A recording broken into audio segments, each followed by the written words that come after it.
হরে কৃষ্ণ। শ্রীমদ্ ভগবদ গীতার থেকে অষ্টাদশ অধ্যায়ের তাৎপর্য। মানুষের উদ্ধারের উপায় হিসাবে তার রুচি, যোগ্যতা ও শ্রদ্ধা অনুযায়ী 3 প্রকার সাধন প্রণালীর উল্লেখ করা হয়েছে: কর্মযোগ, জ্ঞানযোগ ও ভক্তিযোগ বা শরণাগতি। এর কোনো একটি প্রণালী অনুসারে সাধন করলে মানুষ উদ্ধার প্রাপ্ত হবে।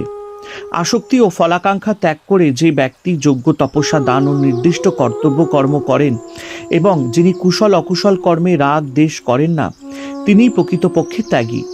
নির্দিষ্ট কর্ম করলেও তিনি পাপভাগী হন না এবং তার ইহলোক ও পরলোকে কোথাও কোনো কর্মফল ভোগ করতে হয় না। সমস্ত সংশয় সন্দেহ দূরীভূত হয়ে তিনি নিজ স্বরূপে স্থিত হন। একেই কর্মযোগ বলা হয়।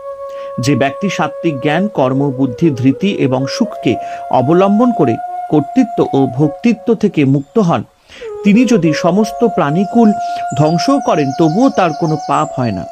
নিজ স্বরূপে স্থিত হওয়ায় তার পরাভক্তি প্রাপ্তি হয় এবং এর ফলে তিনি পরমাত্মাত্মকে যথার্থ রূপে জেনে তাতে প্রবেশ করেন।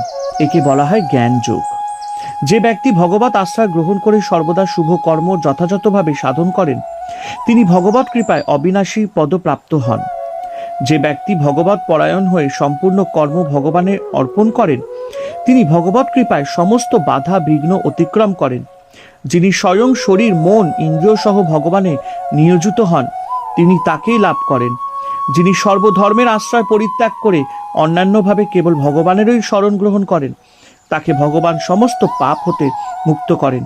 এই হলো ভক্তিযোগ। হরে কৃষ্ণ। ওং নমো ভগবতে বাসুদেবায় নমঃ।